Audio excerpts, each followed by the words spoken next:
نبی علیہ الصلوۃ والسلام نے جب دین کی دعوت کا آغاز فرمایا تو مکہ مکرمہ کے مشرکین آپ کے مخالف بن گئے. جو رشتہ دار تھے وہ دشمن ہو گئے، جو دوست تھے وہ مخالف بن گئے، اور وہ طرح طرح سے نبی علیہ السلام کو ایذا پہنچانے کی کوششیں کرتے رہتے تھے. جب یہ سلسلہ کچھ لمبا چلا تو مشرکین نے سوچا کہ ہم کوئی ایسی بات کریں کہ جس سے واضح ہو جائے کہ یہ اللہ کے رسول نہیں ہے، اور اس کے لیے انہوں نے یہودیوں سے مدد مانگی. چنانچہ مکہ کے مشرکین نے نضر بن حارث اور ایک اور مشرک کو مکہ مکرمہ سے مدینہ طیبہ بھیجا کہ آپ لوگ ہمیں ہیلپ کریں کہ ہم ان سے کون سا سوال پوچھیں کہ یہ لاجواب ہو کر کہہ دیں کہ میں اللہ کا رسول نہیں ہوں. یہودی چونکہ علماء تھے اور ان کے پاس کتاب کا علم تھا، انہوں نے بڑے غور خوض کے بعد ان کو 3 سوال بتائے. پہلا سوال کہ یہ آپ ان سے پوچھیں کہ روح کیا چیز ہے، کیونکہ یہ ایسے سوال ہیں کہ جن کا جواب اللہ کے پیغمبر کے سوا کوئی دوسرا بندہ نہیں دے سکتا.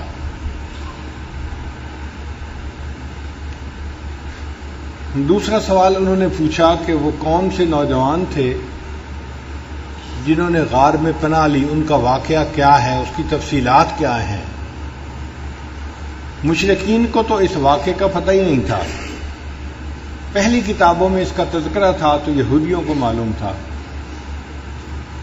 اور تیسرا سوال انہوں نے پوچھا کہ یہ بتائیں کہ وہ بادشاہ کون تھا جس نے مشرق سے مغرب تک کا سفر کیا اور پھر اس نے دیوار بنائی. جب یہ دونوں حضرات مدینہ سے واپس آئے تو مشرکین بہت خوش ہوئے کہ اب ہم ایک ایسے سوالات پوچھیں گے کہ جس کا جواب یہ دے نہیں سکیں گے اور حق واضح ہو جائے گا.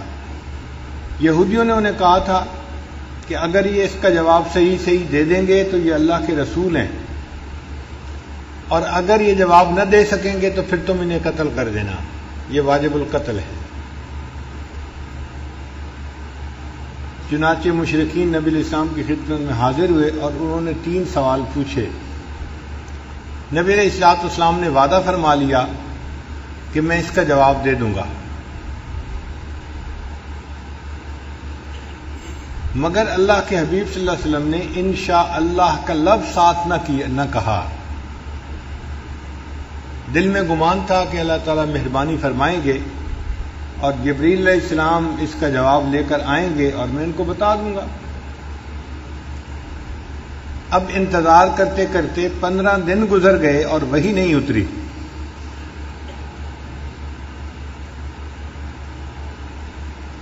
مشرکین مکہ تو مذاق اڑانے میں لگے ہوئے تھے، اور اللہ کے پیارے حبیب صلی اللہ علیہ وسلم کے دل پہ جو بیت رہی تھی وہ نبی علیہ السلام ہی جانتے ہیں. 15 دن کے بعد پھر اللہ رب العزت نے سورہ کہف کو نازل فرمایا. جو ان کا سوال تھا روح کے بارے میں، اس کا جواب پہلی ایک صورت میں دے دیا گیا اور باقی 2 سوالوں کا جواب اس صورت میں دیا گیا. کہف کہتے ہیں بڑے غار کو.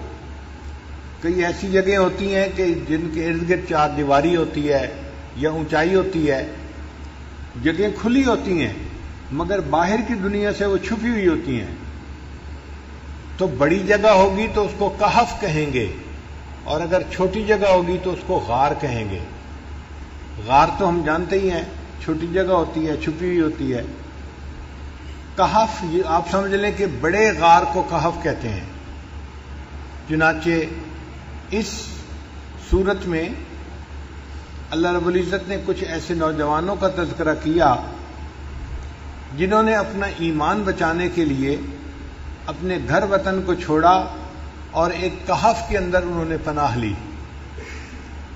مفسرین نے لکھا ہے کہ ایک بادشاہ تھا دقیانوس، بت پرست تھا، اور وہ زبردستی ہر ایک کو بت پرستی کے اوپر آمادہ کرتا تھا۔ جو نہیں کرتا تھا اس کو سزا دیتا تھا، قید کرتا تھا، سزا دلواتا تھا۔ کچھ نوجوان تھے جو موحد تھے، کلمہ پڑھنے والے تھے، اللہ پہ ایمان رکھنے والے تھے، ان کو بھی ڈرایا دھمکایا گیا کہ اگر تم قوم کے دین پر عمل نہیں کرو گے تو تمہیں سزا ملے گی۔ اب اپنی جان بچانے کے لیے وہ اپنے گھروں سے نکل کھڑے ہوئے۔ اپنے گھر بار کو چھوڑنا، وطن کو، عزیز اقارب کو چھوڑ کے دین کے لیے چلے جانا، یہ بڑی قربانی ہوتی ہے۔ تو ان نوجوانوں نے بڑی قربانی کی۔ اللہ کی شان دیکھیں کہ جب یہ چلے تو ایک کتا بھی ان کے پیچھے پیچھے چلتا رہا۔ یہ پہاڑوں میں ایک جگہ پہنچے جہاں پہ کہف تھا، بڑی جگہ تھی چھپنے کی۔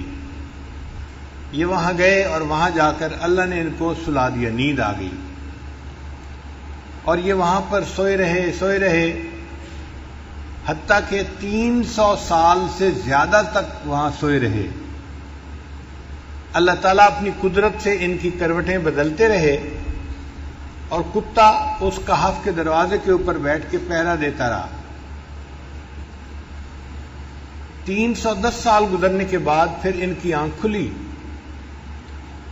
تو انہوں نے ایک دوسرے سے معلوم کیا کہ ہمیں سوئے ہوئے کتنی دیر گزر گئی۔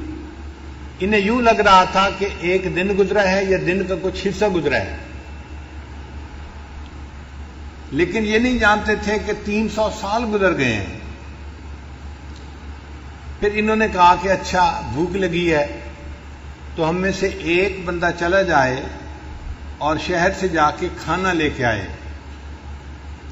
زیادہ لوگ جائیں گے تو لوگوں کو ہمارا پتہ چل جائے گا کہ یہ کون لوگ ہیں، اور پھر ہمارے لیے ایمان کو حفاظت مشکل ہو جائے گی۔ تو ایک بندے کو بھیجیں، ایک بندے کا چھپ کے جانا، کوئی چیز لے کے آنا آسان ہوتا ہے۔ مگر جاتے ہوئے انہوں نے اس کو نصیحت بھی کی کہ دیکھو آپ جا رہے ہو، کوئی جھگڑے والی بات نہ کرنا، جس سے بات کرنی ہو نرمی سے بات کرنا، وَلْيَتَلَطَّفْ، نرمی کے انداز سے بات کرنا۔ یہ وَلْيَتَلَطَّفْ قرآن مجید کا درمیانی لفظ ہے، سب سے درمیانی لفظ ہے۔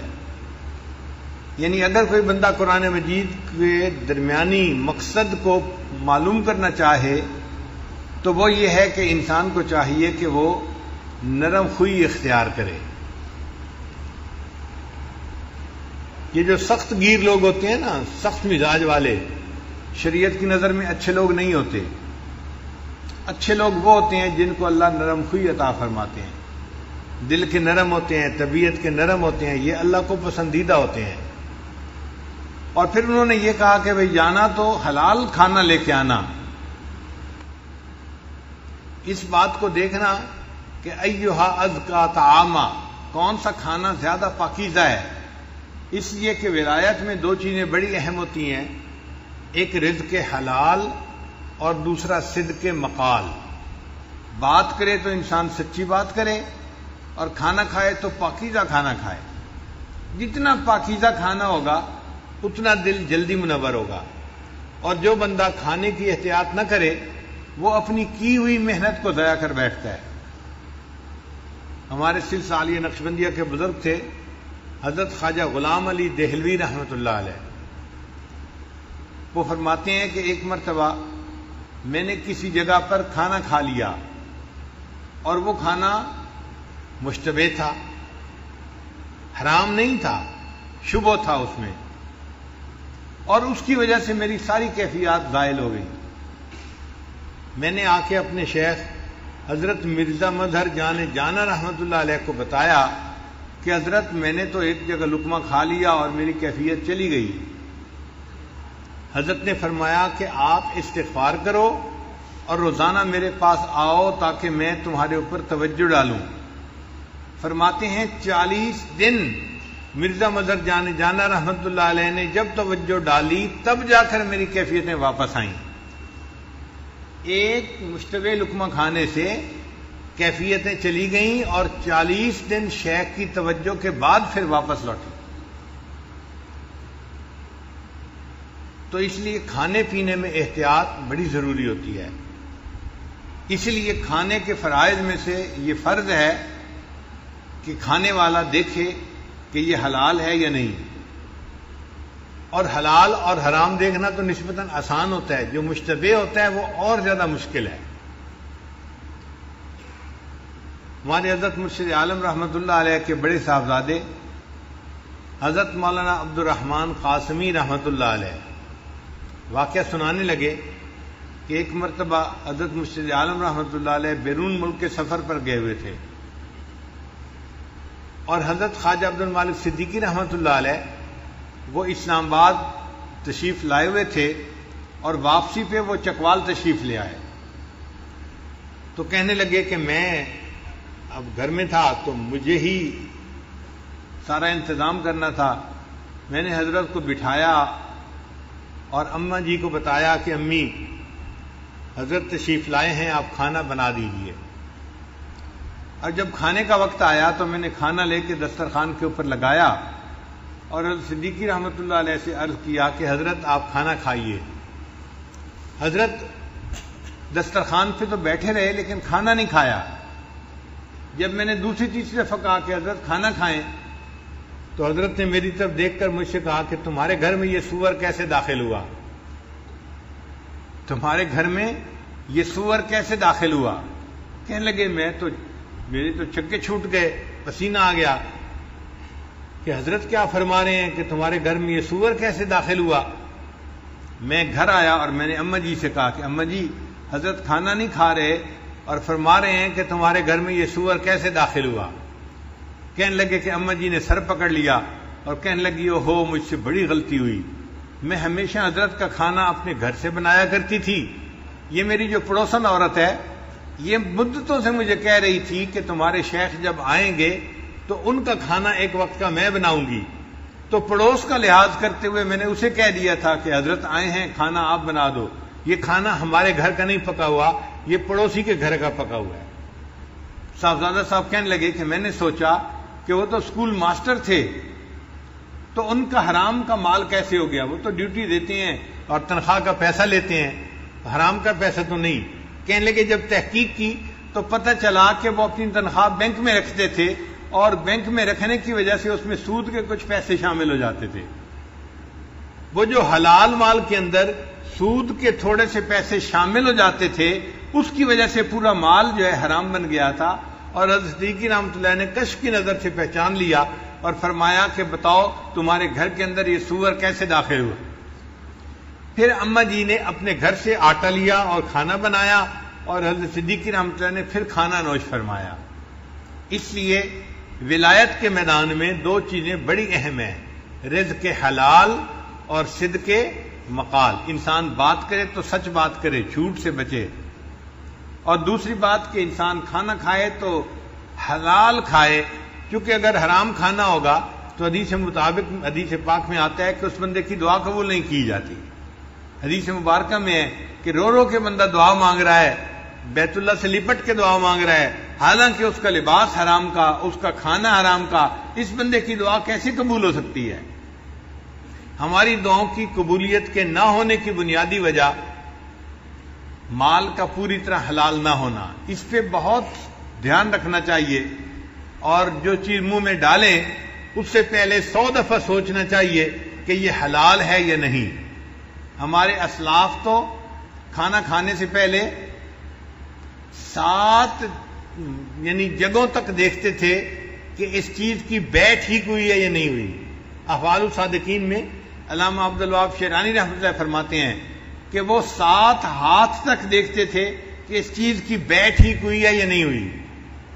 یعنی ہم نے کسی چیز بندے سے خریدی، اس بندے کے پاس ٹھیک چیز آئی یا نہیں آئی، پھر اس نے آگے جو خریدی تو وہ ٹھیک خریدی یا نہیں خریدی، پھر اس نے آگے جو خریدی، تو 7 ہاتھ تک دیکھتے تھے. ہم تو ایک ہاتھ بھی نہیں دیکھتے، بازار سے چیز لاتے ہیں، ہمیں کیا پتا لانے والا کیسے لے کے آیا ہے، ہم تو اس سے لے لیتے ہیں، ایک ہاتھ بھی نہیں دیکھتے آج کے دور میں. اور ہمارے اکابر 7 ہاتھ تک بے کو دیکھا کرتے تھے.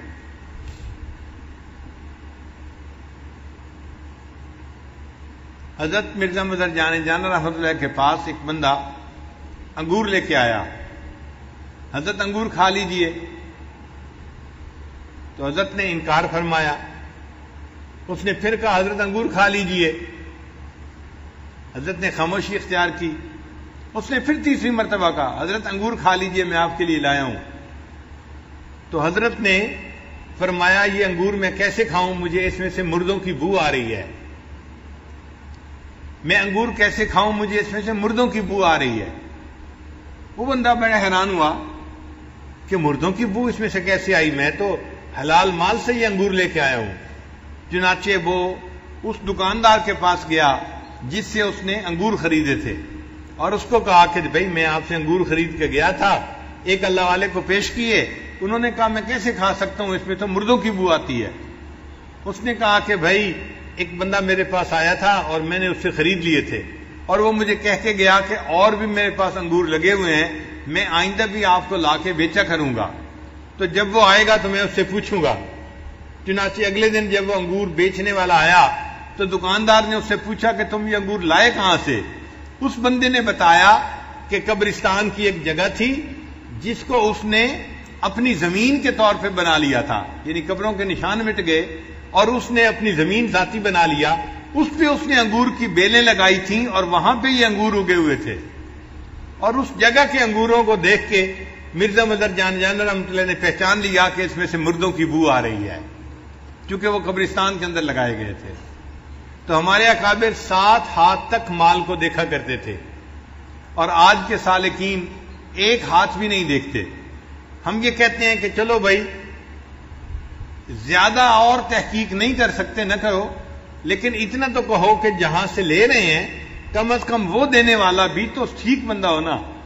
اب حلال مال سے حرام ریسٹورنٹ سے چیز خرید لینا، یہ جو غیر ملکی چیزیں ملتی ہیں، میکڈونلڈ ہے، فلاں ہے، کیا ریسیپی ہے اللہ جانے، ہمیں نہیں پتا اس کے بارے میں. ہم ان کے حلال کی تصدیق نہیں کر سکتے، ہم ان کے حلال ہونے کے بارے میں کچھ نہیں کہہ سکتے. اس کا ایک ہی طریقہ ہے کہ انسان ایسی جگہوں سے کھانا کھانا یا کھانے پینے کی چیزیں کھانا بند کر دے. اگر نہیں بند کرے گا اپنے مہینوں کی محنت کو منٹوں سیکنڈوں کے اندر ضائع کر بیٹھے گا. ایک لقمہ اندر گیا اور دل کی ساری روحانیت باہر نکل گئی.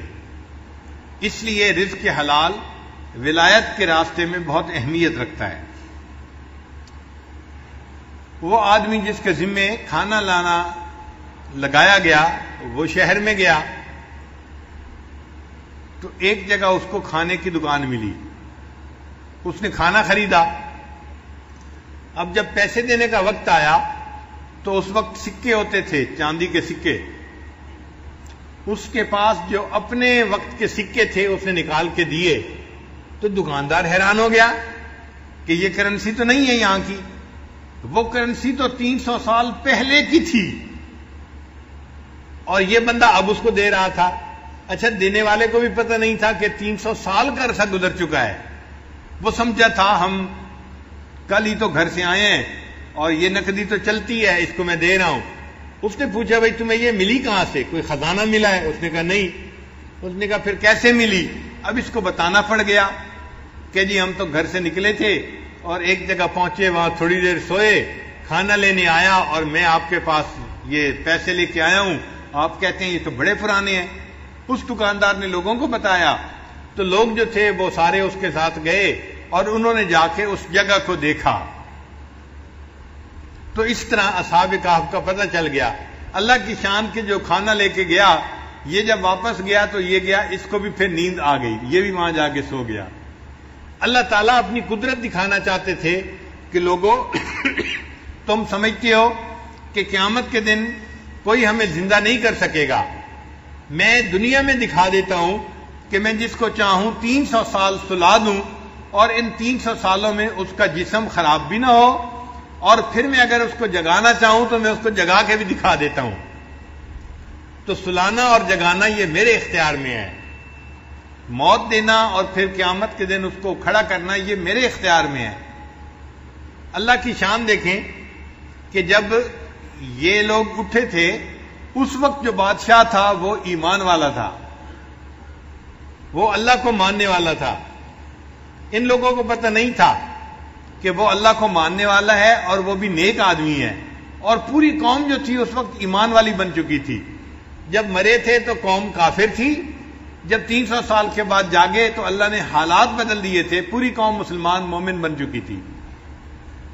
پھر ان لوگوں نے مشورہ کیا ہم ان کے لیے کوئی نشانی بنائیں، تو انہوں نے ان کے کہف کے دروازے کے اوپر ایک مسجد بنا دی نشانی کے طور پر۔ تو یہ واقعہ قرآن مجید میں اللہ رب العزت نے اتار دیا تاکہ مشرکین کو ان کا جواب مل جائے۔ عجیب بات یہ کہ مشرکین کو جواب بھی مل گیا، نہ مشرکین ایمان لائے نہ یہودی ایمان لائے، ایمان کوئی نہیں لایا، اس لیے کہ سوال جو پوچھنے والے ہوتے ہیں وہ ایمان سے محروم ہوتے ہیں، ان کو کوئی کچھ نہیں ملتا۔ تو قرآن مجید میں اس واقعے کی تفصیل جو ہے وہ موجود ہے، تاہم اس سورت کی احادیث کے اندر بڑی فضیلت آئی ہے۔ ذرا آپ اس فضیلت کو بھی سن لیجئے تاکہ پتہ چل جائے کہ سورہ کہف کے کیا فضائل ہیں۔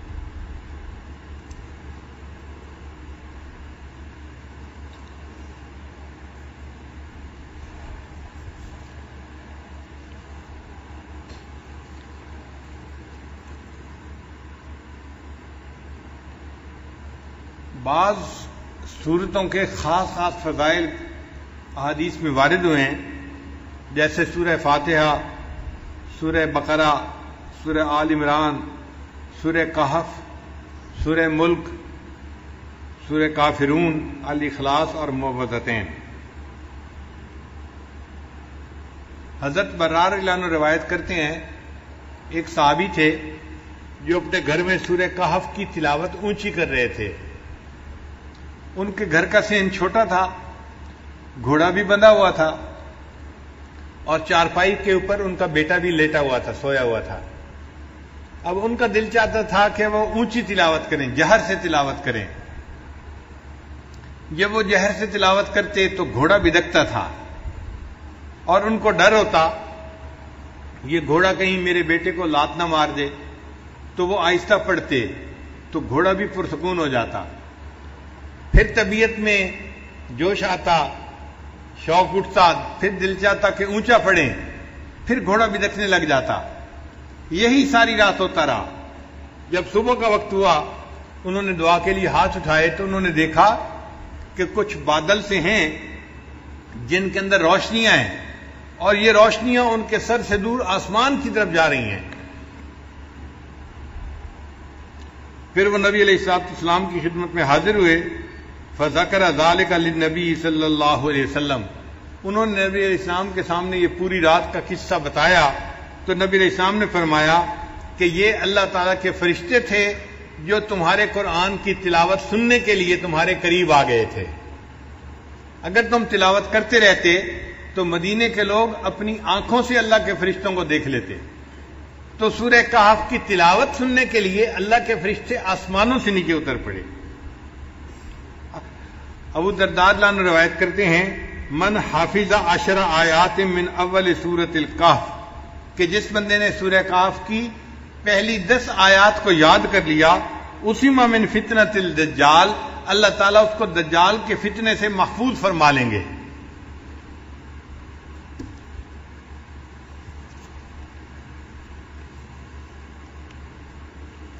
پھر معاذ رضی اللہ عنہ فرماتے ہیں کہ نبی علیہ السلام نے ارشاد فرمایا من قرأ اول سورۃ الکہف وآخرها کانت لہ نورا من قدمہ الی رأسہ، کہ جس نے سورہ کہف شروع میں تلاوت کی اس کے لیے قدموں سے لے کے سر تک نور ہوگا. ومن قرأها كلها، اور جس نے پوری سورہ کہف کی تلاوت کی، کانت لہ نورم ما بین السماء الی الارض، تو اس کے لیے اللہ تعالیٰ زمین سے لے کے آسمان تک نور پیدا فرما دیں گے.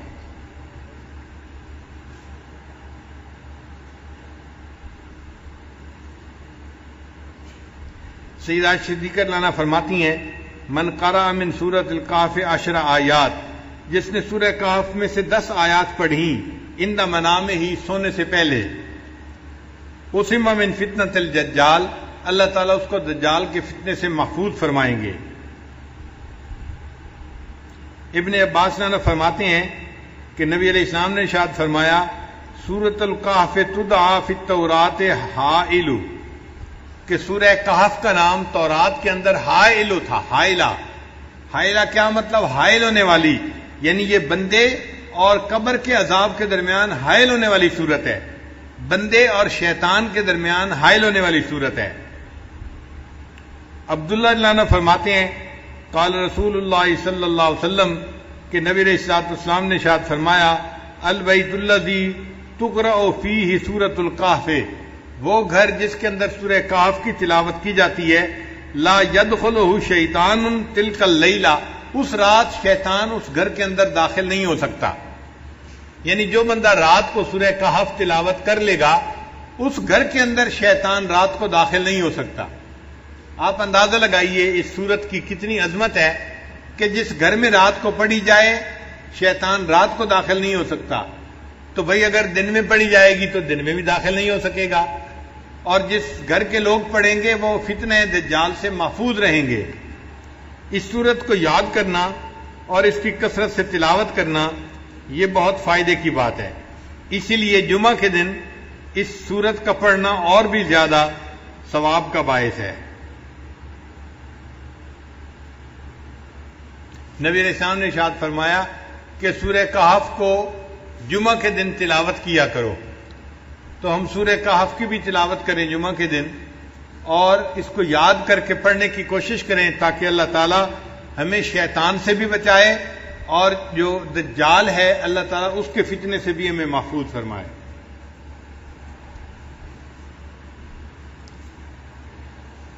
سورہ کہف سے پہلے ایک سورت ہے سورہ اسراء، اس کا نام ہے. اللہ رب العزت نے اس کو سبحان کے لفظ سے شروع فرمایا ہے. سبحان الذی اسرا بعبدہ لیلا من المسجد الحرام الی المسجد الاقصی. تو سبحان کے لفظ سے وہ سورت شروع ہوئی ہے اور یہ سورت اسراء یہ سورت کہف اس کے بعد آئی. اس کو اللہ نے الحمد کے لفظ سے شروع فرمایا ہے. چنانچہ سبحان اور الحمد کا ایک جوڑ ہے. بخاری شریف کی آخری روایت ہے کلمتان حبیبتان الی الرحمن ثقیلتان فی المیزان خفیفتان علی اللسان سبحان اللہ و بحمدہ سبحان اللہ العظیم. تو دیکھیں پہلے تسبیح آئی اور پھر تحمید آئی اور اللہ تعالیٰ نے یہاں بھی وہی ترتیب رکھی. قرآن مجید کی کچھ صورتیں ہیں جن کو اللہ نے الحمد سے شروع فرمایا، جیسے سورہ فاتحہ ہے، سورہ فاطر ہے یا یہ سورہ کہف ہے. الحمد سے کیوں شروع فرمایا؟ اصل مقصد یہ تھا کہ یہ اللہ تعالیٰ کی تعریف ہی ہے کہ اللہ رب العزت نے کمال رحمت سے اور مہربانی سے اپنے بندوں کو اس کلام سے نوازا. یہ اللہ کی رحمت ہے اور اللہ کی مہربانی ہے. اور مفسرین نے لکھا ہے کہ اللہ تعالیٰ نے الحمد سے اس لیے سورت کو شروع فرمایا کہ اللہ جانتے تھے کہ بندے میرے حمد کا حق ادا کر ہی نہیں سکتے، اس لیے مجھے اپنی حمد خود بیان فرمانی ہے. اللہ نے اپنی حمد خود بیان فرمائی. امام ربانی حضرت مجدد ثانی رحمۃ اللہ نے لکھا ہے کہ اگر بندہ اللہ کی حمد بیان کرنے کے لیے ایڑی چوٹی کا زور لگا دے تو بھی وہ اللہ کی حمد کو بیان نہیں کر سکتا، چونکہ اللہ تعالیٰ اتنے عظیم ہے کہ انسان اس کی عظمت کے مطابق اس کی تعریف کر ہی نہیں سکتا. ہم اللہ کی کیا تعریف کریں گے؟ انبیاء کے سردار، انبیاء کے امام حضرت محمد مصطفیٰ احمد مجتبی حضرت محمد مصطفیٰ صلی اللہ علیہ وسلم، انہوں نے فرما دیا اللہم لا احصی ثناء علیک، اے اللہ میں آپ کی تعریفوں کا احاطہ نہیں کر سکتا. انت کما اثنیت علی نفسک، آپ ایسے ہیں جیسے آپ نے اپنی تعریفیں خود بیان فرمائی ہیں. تو اللہ کی تعریف اللہ خود ہی بیان فرما سکتا ہے، مخلوق میں سے کوئی تعریف کر ہی نہیں سکتا. اللہ اتنے بڑے ہیں. اس کی مثال یوں سمجھیں، ایک عام آدمی، اس کو کوئی کہنے لگ جائے کہ جی آپ ذرا ایک سپر کمپیوٹر کی تعریف کریں، تو ایک عام آدمی یا ایک بچہ جو پرائمری اسکول کا پڑھنے والا ہے وہ سپر کمپیوٹر کی کیا تعریف کرے گا؟ وہ تو جانتا ہی ہے اس کے بارے میں. اسی طرح ہم بندے ہیں، ہم اللہ کی عظمت کی حقیقت کو جانتے ہی نہیں، اس لیے ہم اس کی تعریف کر ہی نہیں سکتے. جتنی تعریفیں کریں گے یہ تعریفیں نیچے رہ جائیں گی. اللہ کی شان اس سے بھی بڑی ہے، اس سے بھی بڑی ہے، اس سے بھی بڑی ہے. اللہ تعالیٰ بہت بڑے ہیں. اس لیے نبی علیہ السلام نے ارشاد فرمایا کہ اے اللہ، ما عبدنا کا حق کا عبادتک، ہم نے آپ کی عبادت ایسے نہیں کی جیسی عبادت کرنے کا حق تھا. ہم عبادت کا حق ادا کر ہی نہیں سکتے. امام ربانی مجدد ثانی رحمۃ اللہ فرماتے ہیں کہ کوئی بندہ کتنے خلوص سے عبادت کیوں نہ کرے، کتنی یکسوئی کے ساتھ، کتنی توجہ کے ساتھ، کتنی جو ہے وہ یکسوئی کے ساتھ عبادت کرے، وہ اللہ کی عبادت کا حق ادا کر ہی نہیں سکتا. اس کی عبادت نیچے رہ جاتی ہے. اللہ کی شان اس سے بھی اونچی ہے، اس سے بھی اونچی ہے، اس سے بھی اونچی ہے. اب یہاں پہ ایک سوال پیدا ہوتا ہے کہ جب ہم اللہ تعالیٰ کی حمد بیان کر ہی نہیں سکتے جیسے اللہ تعالیٰ اونچے ہیں، حمد کے لائق ہیں، پھر ثواب کیوں ملتا ہے؟ پھر ثواب کیوں ملتا ہے بندے کو؟ تو علماء نے اس کا جواب دیا. علماء جواب دیتے ہیں کہ اگر باپ اپنے بیٹے کو اسکول داخل کروائے نا، اور شام کو بچہ گھر واپس آئے اور آ کے کہ ابو میں نے لکھنا سیکھا ہے، باپ کہتا ہے بیٹا دکھاؤ تختی، تو بیٹا تختی دکھاتا ہے، اس نے ٹیڑھی سیڑھی لائنیں لگائی ہوتی ہیں، کچھ سمجھ میں نہیں آ رہا ہوتا، لیکن باپ اس کو انکریج کرنے کے لیے، اس کا دل رکھنے کے لیے اس کو آئس کریم انعام لے کے دے دیتا ہے. یہ جو آئس کریم کا انعام ہے یہ خوش خطی کا انعام نہیں ہے، یہ اس کا دل رکھنے کے لیے اس پر شفقت کا اظہار ہے. اسی طرح اللہ جو ہماری عبادتیں قبول کرتے ہیں وہ ہماری عبادتوں کی کوئی اچھائی نہیں ہوتی، بلکہ اللہ ان اللہ بالناس لرؤوف الرحیم، اپنے بندوں پر رؤوف اور رحیم ہے. اس کی رافت اور رحمت کا یہ تقاضا ہے، اللہ اپنے بندوں کی ٹوٹی پھوٹی عبادت پر بھی ان کو اجر عطا فرما دیتا ہے. اس لیے اللہ تعالیٰ نے اس سورت کو الحمد کے لفظ سے شروع فرمایا. الحمدللہ الذی انزل علی عبدہ الکتاب ولم یجعل لہ عوجا، سب تعریف اللہ ہی کے لیے ہے جس نے اپنے بندے پر کتاب نازل فرمائی اور اس کتاب میں ذرا بھی کجی نہیں رکھی. یعنی یہ کتاب ایسی ہے کہ اس میں کوئی کمی نہیں، کوئی کجی نہیں ہے، نہ کوئی آپس میں ایک دوسرے کے ساتھ جو ہے فرق ہے، نہ کوئی کمزوری ہے، کسی قسم کی کوئی کمزوری ہے ہی نہیں. یہ ایسی کتاب ہے کہ جو بالکل جو ہے ہر قسم کے سقم سے پاک اور بالا تر کتاب ہے، اللہ کا کلام ہے. قیمہ، استقامت دینے والی کتاب ہے. لِيُنذِرَ بَأْسًا شَدِيدًا مِّن لَّدُنْهُ وَيُبَشِّرَ الْمُؤْمِنِينَ الَّذِينَ يَعْمَلُونَ الصَّالِحَاتِ أَنَّ لَهُمْ أَجْرًا حَسَنًا، تاکہ وہ اللہ کی طرف سے سخت عذاب سے ڈرائے. یعنی جو لوگ ایمان نہیں لاتے اور نیک اعمال نہیں کرتے، قرآن ان کو ڈراتا ہے آخرت کے عذاب سے. اس میں ترغیب بھی ہے، ترہیب بھی ہے.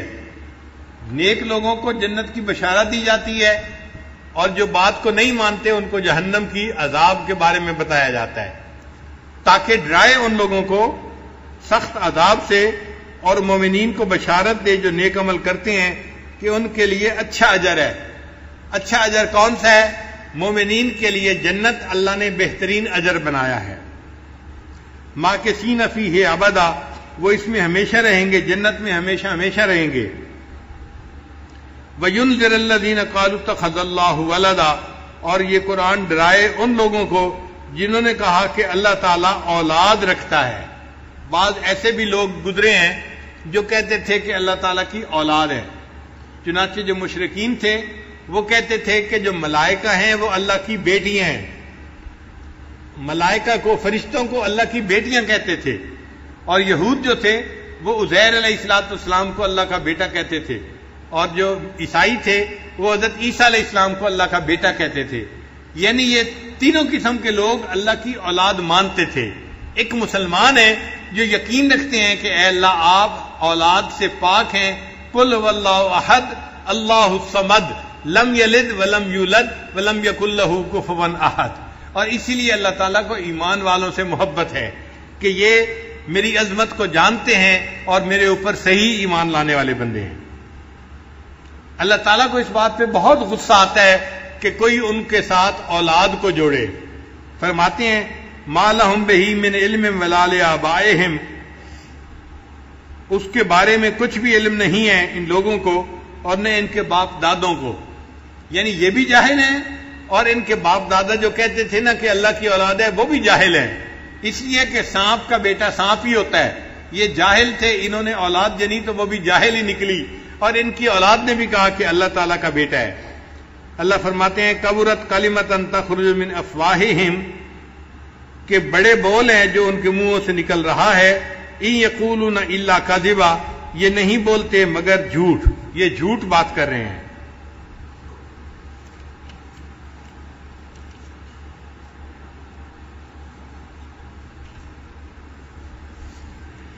پھر اللہ تعالیٰ نے اپنے پیارے حبیب صلی اللہ علیہ وسلم کی تسلی فرمائی کہ چونکہ اللہ کے حبیب صلی اللہ علیہ وسلم 15 دن وحی نہ آنے کی وجہ سے بہت غمزدہ بھی تھے. اللہ فرماتے ہیں فَلَعَلَّكَ بَاخِعٌ نَفْسَكَ عَلَىٰ آثَارِهِمْ إِن لَّمْ يُؤْمِنُوا بِهَٰذَا الْحَدِيثِ أَسَفًا. سو ایسا تو نہیں کہ آپ ان کے پیچھے اپنی جان کو غم کی وجہ سے ہلاک کر دینے والے ہیں اور یہ لوگ اس مضمون پر ایمان نہ لائیں. اگر یہ لوگ ایمان نہیں لاتے آپ اتنے غمزدہ کیوں ہوتے ہیں؟ آپ کے اوپر تو ہے بات کو پہنچانا. وما علیک الا البلاغ، آپ نے تو بات پہنچا دی، آپ کی ذمہ داری ختم ہو گئی. اب اگر یہ ایمان نہیں لاتے تو اے میرے حبیب صلی اللہ علیہ وسلم آپ کتنا غم کیوں کرتے ہیں؟ آپ کیوں اپنے آپ کو پریشانی میں ڈالتے ہیں؟ پھر آگے فرمایا انا جعلنا ما علی الارض زینۃ لہا لنبلوہم ایہم احسن عملا.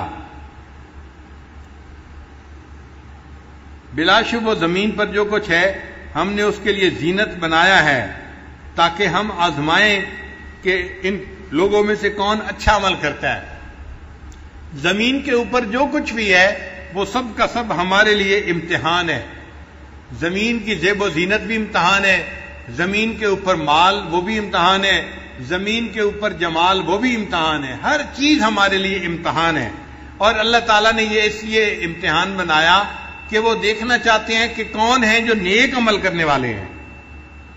وَإِنَّا لَجَاعِلُونَ مَا عَلَيْهَا صَعِيدًا جُرُزًا. اللہ فرماتے ہیں اور زمین پر جو کچھ ہے بلا شبہ ہم اسے بالکل صاف میدان بنا دینے والے ہیں. اور یہ چند دن کی بات ہے، یہ جو کچھ ہے ایک وقت آئے گا کہ ہر چیز مٹ جائے گی، یہ سب مٹی کی ڈھیری بن جائے گی اور اللہ تعالیٰ زمین کو چٹیل میدان بنا دیں گے. یہ زمین کے اوپر جو درخت نظر آ رہے ہیں، یہ عمارتیں نظر آ رہی ہیں، یہ سب ختم ہونے والی چیزیں ہیں، یہ فانی چیزیں ہیں. ان سے دل لگانا بے وقوفی کی بات ہے. اب نبی علیہ السلام کو تسلی دینے کے بعد اللہ رب العزت نے اصحاب کہف کا قصہ اب شروع فرمایا. فرماتے ہیں ام حسبت ان اصحاب الکہف والرقیم کانوا من آیاتنا عجبا. کیا آپ نے یہ خیال کیا ہے کہ کہف اور رقیم والے ہماری نشانیوں میں سے عجیب چیز تھے؟ کہف کہتے ہیں بڑے غار کو، اور رقیم کا لفظ رقم سے ہے. رقم قرآن پاک کا لفظ ہے، اس کا معنی ہوتا ہے لکھنا، اور اردو میں بھی استعمال ہوتا ہے. رقم نمبر ہم استعمال کرتے ہیں اردو زبان میں بھی. تو رقیم جو ہے اصل میں ایک پلیٹ تھی جس کے اوپر قوم نے ان اصحاب کہف کے بارے میں کچھ لے کے اس کو کہف کے دروازے کے اوپر فکس کر دیا تھا. آج کل لوگ بھی اپنے گھروں کے اوپر بھی پلیٹیں لگا دیتے ہیں اور اپنی فیکٹریوں کے اوپر بھی نشان لگا دیتے ہیں. تو اس زمانے میں ایک پتھر کے اوپر کچھ لکھ کر لگا دیا گیا تھا، تو اس کو رقیم کہا گیا، وہ جو پلیٹ بنا دی تھی انہوں نے. تو اصحاب کہف تو تھے اس غار کی وجہ سے، اور رقیم تھے اس پلیٹ کی وجہ سے جو دروازے کے اوپر لگا دی گئی تھی. تو ان کو اصحاب کہف و رقیم کہا گیا.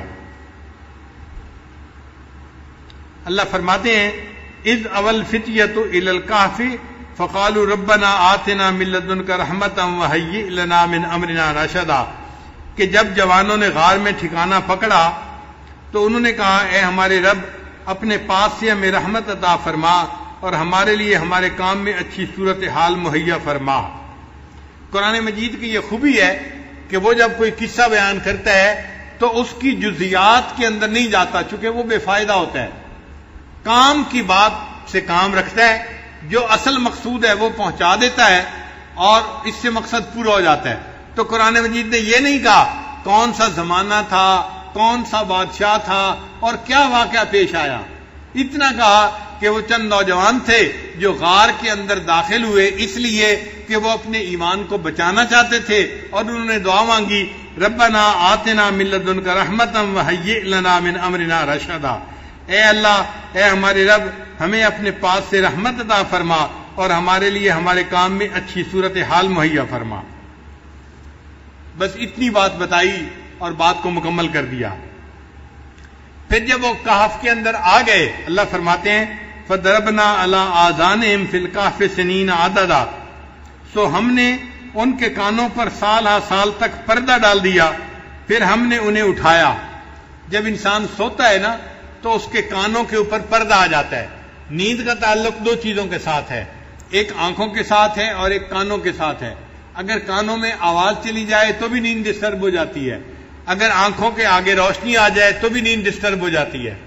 اسی لیے سائنسدانوں نے یہ لکھا ہے کہ ایک آدمی اگر کسی جنگل کے اندر سویا ہوا ہے تو رات ہوگی تو اس کو نیند آئے گی، اور جیسے ہی صبح کی روشنی ہوگی تو بند آنکھوں کے باوجود اس کی آنکھوں کے اندر سے روشنی اس کے دماغ تک جائے گی اور اس کو پتہ چل جائے گا کہ صبح کا وقت ہو گیا ہے، اور اس کی آنکھ کھل جائے گی۔ تو صبح کے وقت، سحری کے وقت خود بخود آنکھ کھل جاتی ہے۔ تو آنکھ کھلتی ہے روشنی دماغ تک پیغام دے یا کان کی آواز دماغ تک پیغام دے۔ تو اللہ فرماتے ہیں کہ وہ غار میں سوئے ہوئے تھے، تو صاف ظاہر ہے کہ غار کے اندر اللہ نے ان کو سلانے کے لیے ان کے کانوں کے اوپر پردہ ڈال دیا تھا، اور پردہ آنے کی وجہ سے اب ان کو گہری نیند آ گئی تھی۔ وہ 300 سال تک سوئے رہے، اور اس دوران اللہ ان کی کروٹیں بھی بدلتے رہے اور ان کی نیند میں خلل نہیں آیا۔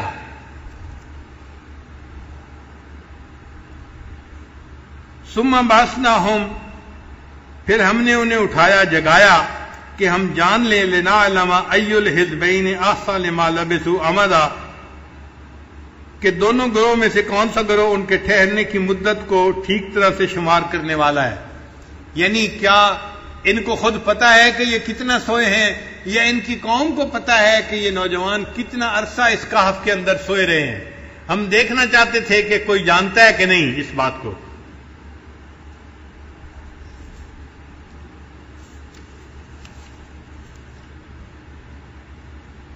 اللہ فرماتے ہیں نحن نقص علیک نبأہم بالحق،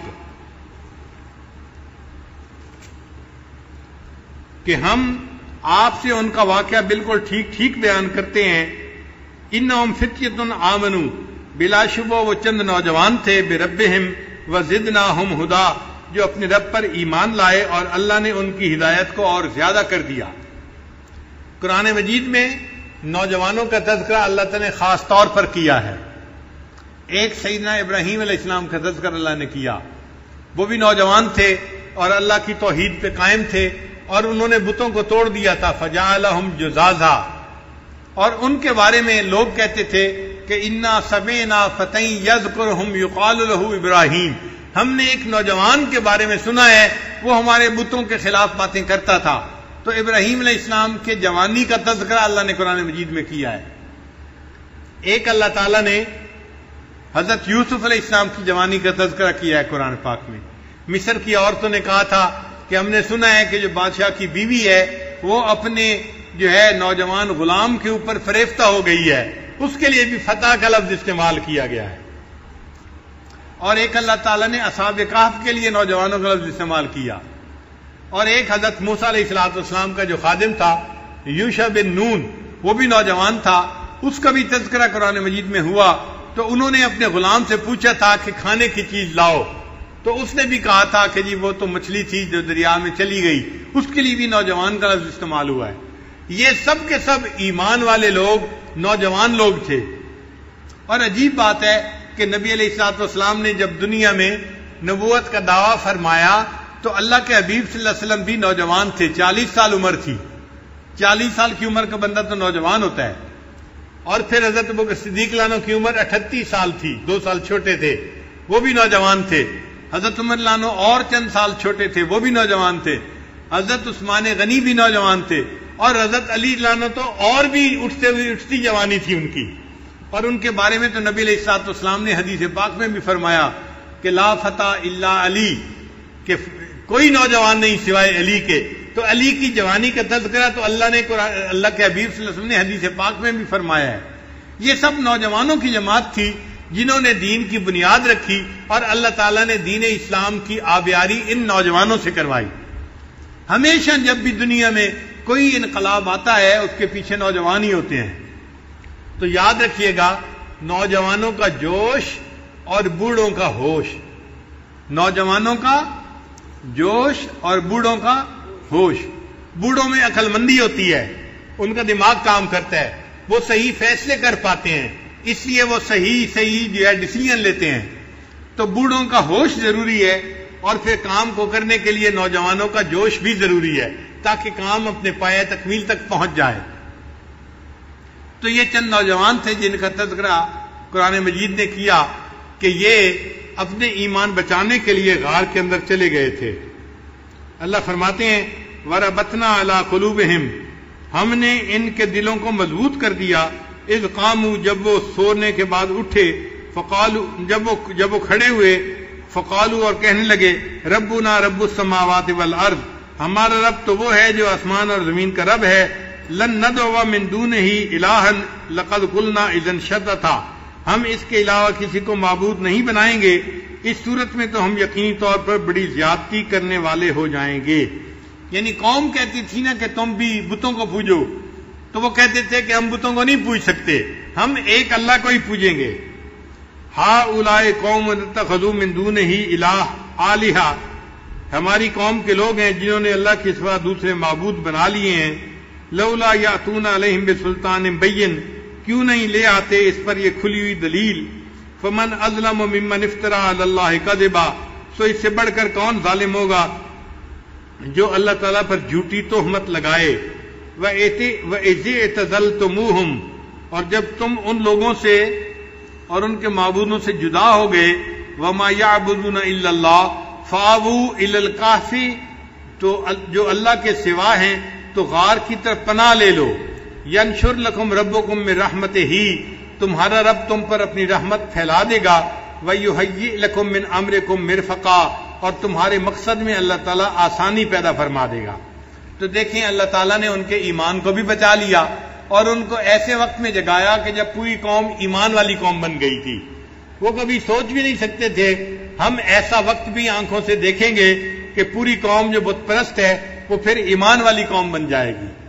اللہ فرماتے ہیں وَتَرَى الشَّمْسَ إِذَا طَلَعَتْ تَزَاوَرُ عَنْ كَهْفِهِمْ، اور اے مخاطب تو دیکھے گا کہ جب سورج نکلتا ہے تو وہ ان کے غار سے داہنی طرف کو بچ کر گزر جاتا ہے. وَإِذَا غَرَبَتْ تَقْرِضُهُمْ ذَاتَ الشِّمَالِ، اور جب غروب ہونے لگتا ہے تو بائیں طرف سے کتراتا ہوا چلا جاتا ہے. وَهُمْ فِي فَجْوَةٍ مِّنْهُ، اور وہ غار کے ایک فراخ حصہ میں تھے. ذَلِكَ مِنْ آیاتِ اللَّهِ، یہ اللہ کی نشانیوں میں سے ہے. مَن يَهْدِ اللَّهُ فَهُوَ الْمُهْتَدِ، جسے اللہ ہدایت دے وہی ہدایت پانے والا ہے. وَمَن يُضْلِلْ، اور جس کو وہ گمراہ کرے، فَلَن تَجِدَ لَهُ وَلِيًّا مُرْشِدًا، تو اس کے لیے کوئی مددگار اور اس کو بتانے والا نہ پائے گا. یعنی اللہ رب العزت نے ان کا جو غار تھا نا، کہف تھا، اس کا معاملہ ایسے رکھا تھا کہ جب سورج طلوع ہوتا تھا تو بھی اس کی ڈائریکٹ دھوپ نہیں پڑتی تھی، کیونکہ ڈائریکٹ دھوپ پڑنے سے چیزوں کے اوپر اثر ہوتا ہے. اگر ان کے بدن پر ڈائریکٹ دھوپ پڑتی تو 300 سال میں ان کے بدن گل سڑ جاتے. اللہ ان کے بدن کو سلامت رکھنا چاہتے تھے، تو اللہ تعالیٰ نے ایسا معاملہ بنا دیا کہ سورج جب چڑھتا تھا یا غروب ہوتا تھا تو پہاڑ ایسا تھا کہ وہ اس کی دھوپ کو روک لیتا تھا اور ان لوگوں کے جسموں تک دھوپ جاتی نہیں تھی. اللہ فرماتے ہیں کہ اللہ نے اپنی نشانی دکھائی، قدرت دکھائی کہ دیکھو میں نے ان لوگوں کے جسموں کو اتنے 100 سال تک صحیح سلامت رکھا.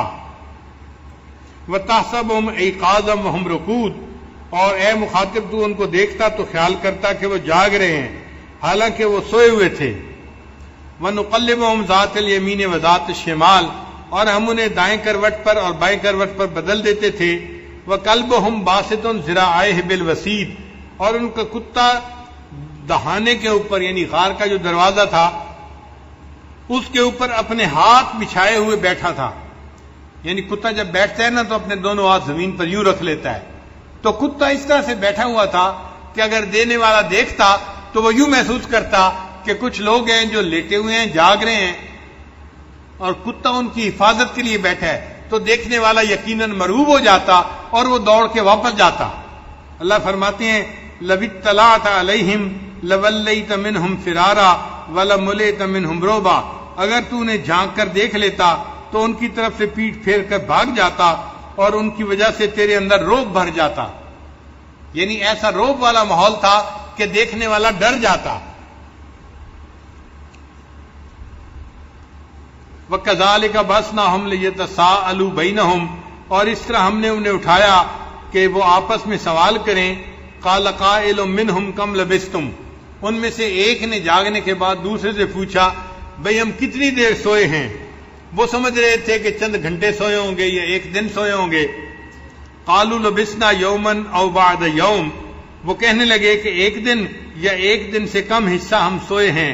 قَالُوا، پھر بعضوں نے کہا ربکم اعلم بما لبثتم، اللہ کو معلوم ہے کہ ہم کتنا سوئے ہیں. فَبَعْثُوا أَحَدَكُمْ بِوَرِقِكُمْ هَٰذِهِ إِلَى الْمَدِينَةِ، بھائی اب تو بھوک لگی ہے لہذا ایک بندے کو بھیجو جو شہر سے جا کے روٹی لے کے آئے تاکہ ہم کھانا کھائیں. کیا تم بحث میں پڑ گئے ہو کہ کتنا سوئے ہیں؟ جتنا اللہ نے چاہا سلا دیا. تو وہ اس بات پر بحث کرنے سے بھی گریز کر رہے تھے. ہماری زبان میں کہتے ہیں پیٹ نہ پئیاں روٹیاں تے ساری گلاں کھوٹیاں. جب پیٹ میں روٹی نہیں ہوتی تو ہر گل کھوٹی نظر آتی ہے. انہوں نے بھی یہی کہا کہ بھئی کس بحث میں پڑ گئے ہو، تم جاؤ بندے کو کہو ایک کھانا لے کے آئے شہر سے. فَلْيَنظُرْ أَيُّهَا أَزْكَىٰ طَعَامًا، ہاں اس شہر کے کھانوں میں سے دیکھے کہ کون سا کھانا زیادہ پاکیزہ ہے. فَلْيَأْتِ بِرِزْقٍ مِّنْهُ، تو وہ تمہارے پاس اس میں سے کھانا لائے. وَلْيَتَلَطَّفْ، اور بات چیت میں نرمی کرے. وَلَا يُشْعِرَنَّ بِكُمْ أَحَدًا، ایسے کہ تمہارے بارے میں کسی کو پتہ نہ چلے. یعنی خواہ مخواہ بحث مباحثہ نہ کرے، سوال نہ پوچھے، لوگوں کو پتہ نہ چلے کہ یہ کون لوگ ہیں جو شہر میں آ گئے ہیں. لہذا جانے والا سمجھداری سے بات کرے اور لوگوں کو پتہ بھی نہ چلنے دے کہ یہ کون لوگ ہیں جو یہاں آئے ہیں. انہم ان یظہروا علیکم یرجموکم، بے شک اگر ان کو اس بات کا پتہ چل گیا کہ ہم کون ہیں، یعنی وہ تو سمجھ رہے تھے نا کہ ہم ایمان والے ہیں اور پوری قوم کافروں کی ہے، ان کو اگر پتہ چل گیا کہ ہم کون ہیں، یرجموکم، تو وہ ہمیں پتھر مار مار کر ہلاک کریں گے. اور یعیدوکم فی ملتہم، یا اپنے دین میں ہمیں زبردستی واپس لوٹا لیں گے. ولن تفلحوا اذن ابدا، اور تم ہرگز کامیاب نہ ہو سکو گے. شروع زمانے سے ہی یہ بات چلی آ رہی ہے کہ پتھر جو مارا جاتا ہے نا، رجم کیا جاتا ہے، یہ شیاطین کی سزا ہوتی ہے. لہذا اس زمانے میں بھی پتھر مارے جاتے تھے. اور آج بھی ہم حج پہ جاتے ہیں تو دیکھو شیطان کو کنکریاں مارتے ہیں نا، تو شیطان کو کنکریاں مارنا اس بات کی دلیل ہے کہ اللہ نے شیاطین کا عذاب رجم ہی رکھا ہے. اسی لیے اللہ تعالیٰ نے زنا کی سزا بھی رجم ہی رکھی ہے.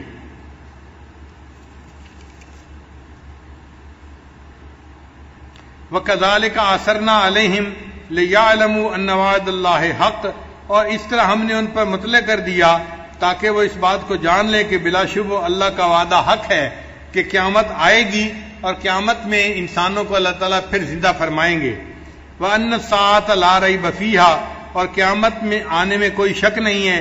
اِذْ يَتَنَازَعُونَ بَيْنَهُمْ أَمْرَهُمْ، جب وہ لوگ اپنے درمیان ان کے بارے میں جھگڑ رہے تھے. فَقَالُوا ابْنُوا علیہم بنیانا، سو انہوں نے کہا کہ ان کے اوپر ایک عمارت بنا دو. ربہم اعلم بہم، ان کا رب خوب ان کو جانتا ہے. قال الذین غلبوا علی امرہم، کہا انہوں نے جو اس معاملے میں غالب آئے، لنتخذن علیہم مسجدا، ہم ضرور ان کے اوپر مسجد بنائیں گے، یعنی نشانی کے طور پر انہوں نے ان کے اوپر مسجد بنا دی۔ آگے فرمایا سیقولون ثلاثۃ رابعہم، کچھ لوگ یوں کہیں گے کہ وہ 3 بندے تھے اور چوتھا ان کا کتا تھا۔ ویقولون خمسۃ سادسہم کلبہم، اور کچھ لوگ کہیں گے کہ وہ 5 تھے اور چھٹا ان کا کتا تھا۔ رجمم بالغیب، یہ سب اٹکل پچو لگا رہے ہیں۔ ویقولون سبعۃ وثامنہم، اور کچھ لوگ کہیں گے کہ وہ 7 ہیں اور 8واں ان کا کتا ہے۔ قل ربی عالم بعدتہم، آپ فرما دیجئے کہ میرا رب ان کی تعداد کو بہتر جانتا ہے۔ الا قلیل، مگر تھوڑے سے لوگ ہیں جو جانتے ہیں۔ فلا تمار فیہم الا مراء ظاہرا، سو آپ اس کے بارے میں سرسری بحث کے علاوہ زیادہ بات نہ کیجئے۔ ولا تستفت فیہم منہم احدا، اور ان کے بارے میں کسی سے سوال بھی نہ کیجئے۔ مقصد یہ تھا کہ بھئی ان کی تعداد کتنی ہے اصحاب کہف کی، یہ فضول سی بات ہے، یہ کوئی ایسی بات نہیں کہ جس کے اوپر کسی سے پوچھ پرتیت کی جائے یا اس کا فیصلہ کیا جائے۔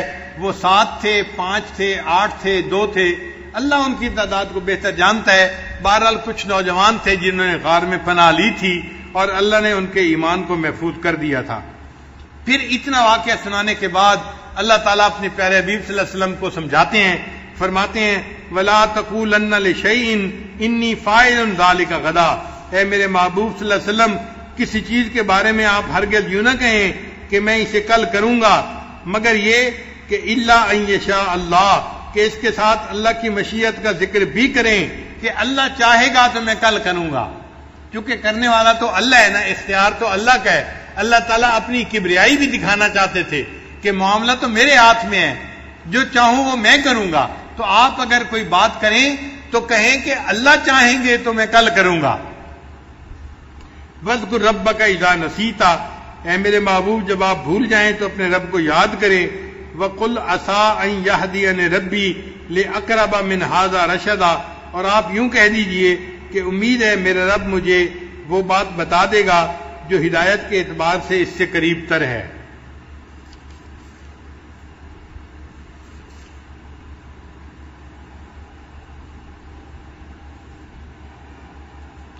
وَلَبِثُوا فِي كَهْفِهِمْ 300 سِنِينَ وَازْدَادُوا 9، اللہ فرماتے ہیں کہ وہ لوگ اپنے غار میں 309 سال رہے، یعنی شمسی اعتبار سے 300 سال رہے، اور اگر قمری اعتبار سے کریں تو پھر وقت زیادہ بن جاتا ہے، تو 309 سال بن گئے اس طرح سے۔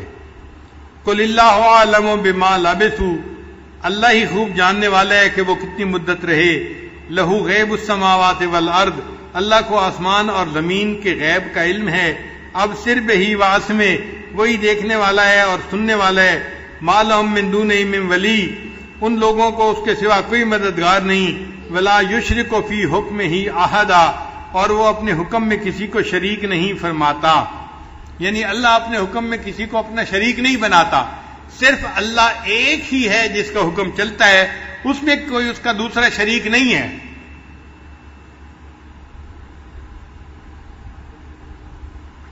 وَاتْلُ مَا أُوحِيَ إِلَيْكَ مِنْ کتاب ربک، آپ کے رب کی کتاب جو آپ کی طرف وحی کی گئی اس کی تلاوت کیجیے۔ لا مبدل لکلماتہ، اس کے کلمات کو کوئی بدلنے والا نہیں۔ وَلَن تَجِدَ مِن دُونِهِ مُلْتَحَدًا، اور ہرگز آپ اس کے سوا کوئی پناہ کی جگہ نہیں پائیں گے۔ وَاصْبِرْ نَفْسَكَ مَعَ الَّذِينَ يَدْعُونَ رَبَّهُمْ بِالْغَدَاةِ وَالْعَشِيِّ، اور جو لوگ صبح و شام اپنے رب کو پکارتے ہیں ان کے ساتھ آپ اپنے آپ کو بٹھائیے۔ یہ وہ لوگ ہیں جو اللہ کی رضا کے طالب ہیں، اور آپ ایسا نہ کریں کہ وَلَا تَعْدُ عَيْنَاكَ عَنْهُمْ، کہ ان کی دنیا والی زندگی کی زینت کے ارادے سے ان سے آپ نظریں ہٹا لیں۔ ترید زینت الحیات الدنیا، آپ دنیا کی زینت کے چاہنے والے ہوں گے۔ وَلَا تُطِعْ مَنْ أَغْفَلْنَا قَلْبَهُ عَنْ ذِكْرِنَا، اور اس شخص کی بات نہ مانیے جس کے دل کو ہم نے اپنی یاد سے غافل کر دیا۔ وَاتَّبَعَ هَوَاهُ، وہ اپنے خواہشات کے پیچھے لگ گیا۔ وَكَانَ أَمْرُهُ فُرُطًا، اور اس کا حال حد سے آگے بڑھ گیا۔ مکہ کے مشرکین نے نبی علیہ الصلوۃ والسلام کو ایک پیغام دیا تھا کہ یہ جو ایمان لانے والے لوگ ہیں نا، حضرت بلال عنہ جیسے اور دوسرے حضرات جو تھے، یہ سب غریب غربا لوگ ہیں، اور ہم اپنے وقت کے بڑے بڑے سردار لوگ ہیں، ہمیں آتے ہوئے اور آپ کے پاس آ کر بیٹھتے ہوئے محسوس ہوتا ہے، شرم آتی ہے، غیرت آتی ہے، ہم اتنے غریب قسم کے لوگوں کے پاس آ کے کیسے بیٹھیں؟ آپ ان کو اپنے پاس سے اگر ہٹا دیں تو پھر ہم آپ کے پاس آئیں گے، آپ کی بات کو سنیں گے۔ تو جب انہوں نے یہ پیغام بھیجا، اللہ رب العزت نے آیت اتار دی، اے میرے حبیب صلی اللہ علیہ وسلم، یہ مکار لوگ ہیں، یہ مشرکین کے جو سردار ہیں، آپ ان کی دنیا کی حیثیت کا ذرا خیال نہ کیجئے، اور جو آپ کے پاس لوگ ہیں، آپ ان صحابہ کے پاس بیٹھیے، یہ ایمان کے ساتھ اپنے دلوں کو بھرنے والے لوگ ہیں، آپ ان میں اپنا وقت گزاریے اور ان کو اپنی صحبت عطا فرمائیے۔ فرمایا قل الحق من ربکم، آپ فرما دیجئے کہ حق تمہارے رب کی طرف سے ہے، فمن شاء فالمؤمن، تو جس کا جی چاہے وہ مومن ہو جائے، ومن شاء فلیکفر، اور جس کا جی چاہے وہ کافر رہے، انا اعتدنا للظالمین نارا، بے شک ہم نے ظالموں کے لیے آگ تیار کر رکھی ہے، احاط بہم سرادقها، اس کی دیواریں گھیرے ہوئے ہوں گی ان کو جہنم میں، وَإِن يَسْتَغِيثُوا يُغَاثُوا بِمَاءٍ كَالْمُهْلِ يَشْوِي الْوُجُوهَ، اور جب وہ فریاد کریں گے تو انہیں پینے کے لیے ایسا پانی دیا جائے گا جو تیل کی تلچھٹ کی طرح ہوگا، اور وہ منہوں کو بھون ڈالے گا، یعنی اتنا گرم ہوگا کہ جب جہنمی اس کو پینے لگیں گے تو ان کے ہونٹ جل جائیں گے۔ بئس الشراب، پینے کی کتنا برا مشروب ہے، وساعت مرتفقہ، اور وہ دوزخ آرام کی بری جگہ ہے۔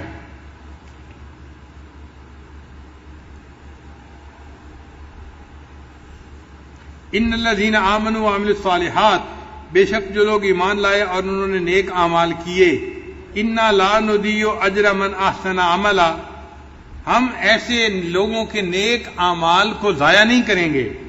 اولئک لہم جنات عدن تجری من تحتہم الانہار، ان لوگوں کے لیے ہمیشہ رہنے کے لیے باغ ہے جن کے نیچے نہریں جاری ہوں گی، یحلون فیہا من اساور من ذہب، انہیں سونے کے کنگنوں کا زیور پہنایا جائے گا، یعنی جنت میں جنتی مرد بھی سونے کے کنگن پہنیں گے۔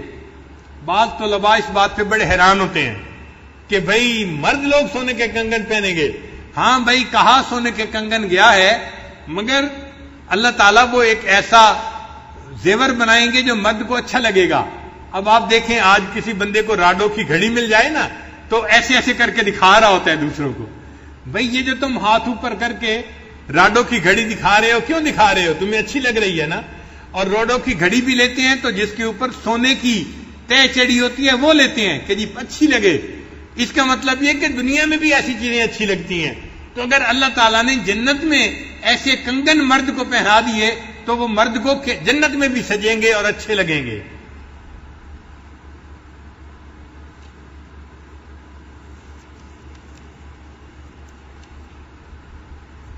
وَيَلْبَسُونَ ثِيَابًا خُضْرًا مِّن سُنْدُسٍ وَإِسْتَبْرَقٍ مُّتَّكِئِينَ فِيهَا عَلَى الْأَرَائِكِ، اور یہ لوگ سندس اور استبرق کے کپڑے پہنیں گے، جنت میں چارپائیوں پر تکیے لگائے ہوں گے۔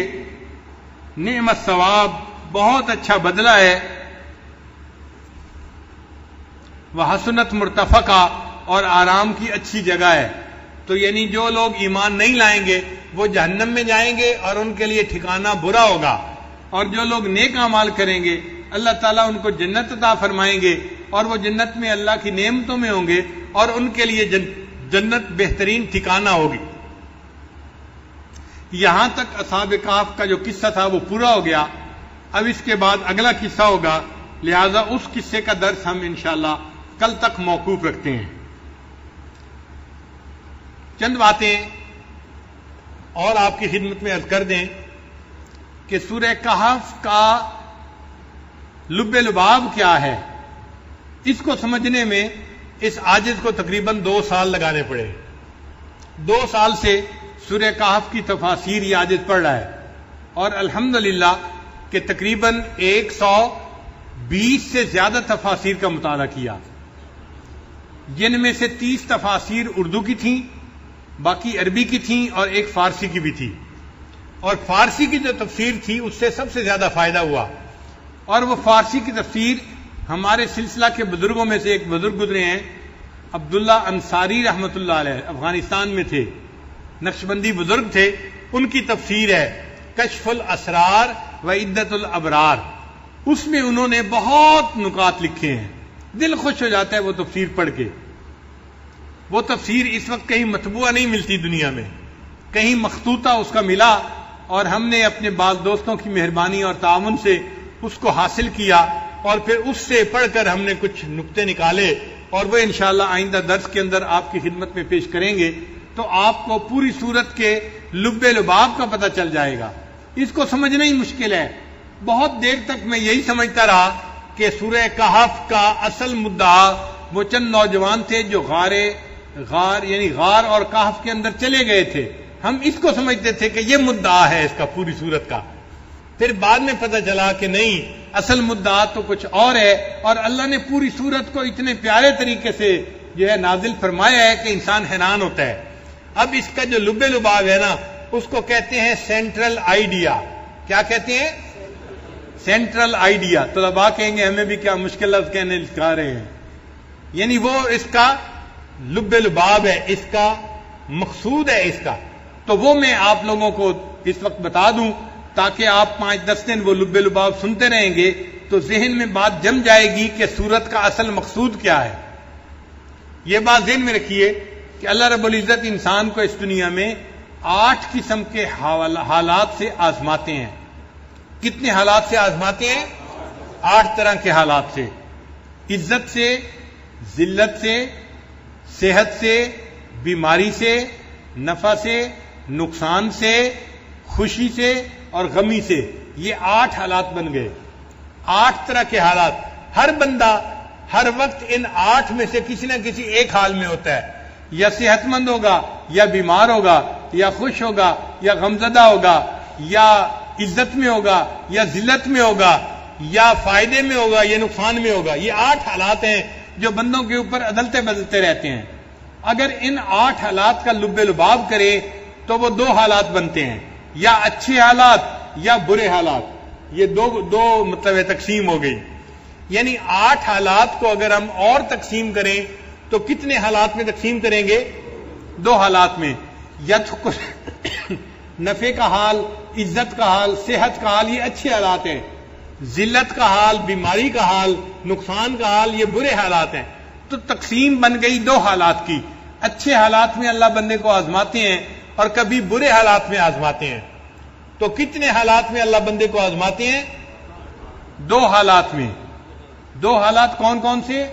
اچھے حال میں اور اچھے حال میں آزماتے ہیں کہ یہ میرا بندہ میری نعمتوں کا شکر ادا کرتا ہے یا نہیں کرتا، اور برے حالات میں آزماتے ہیں کہ میرا یہ بندہ ان مشکلات کے اوپر صبر کرتا ہے یا نہیں کرتا۔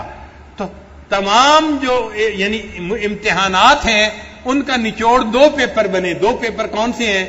ایک صبر کا پیپر اور ایک شکر کا پیپر۔ اللہ تعالیٰ 2 طرح سے بندے کو آزماتے ہیں، کبھی نعمتیں دے کے آزماتے ہیں، شکر کا پیپر ہوتا ہے، یہ ٹھیک حل کرتا ہے یا نہیں کرتا۔ یہ نعمتوں میں اگر غافل ہو جاتا ہے اور نافرمانی پہ اتر آتا ہے اور دنیا داری میں لگ جاتا ہے اور نفس کی خواہشات میں لگ جاتا ہے تو یہ اپنے پیپر میں فیل ہو گیا۔ اور اگر میں نے مشکل حالات بھیجے اور ان مشکل حالات میں یہ بندہ اپنے جو ہے مایوسی میں چلا جاتا ہے اور دین سے ہٹ جاتا ہے، اعمال میں پیچھے ہٹ جاتا ہے، تو اس نے صبر نہیں کیا، یہ بھی اپنے پیپر میں فیل ہو گیا۔ تو صبر کے وقت میں انسان صبر کرے اور شکر کے وقت میں انسان شکر ادا کرے تو پھر وہ انسان کامیاب ہوتا ہے۔ تو یہ بات سمجھ آ گئی کہ ہمارے اس زندگی میں جو یہ دارالامتحان ہے، اس امتحان میں مختلف پیپر ہمیں دینے پڑتے ہیں۔ ان تمام پیپروں کا نچوڑ اور لب لباب کتنے پیپر بنے؟ 2 پیپر بنے۔ ان پیپروں کا نام کیا ہے؟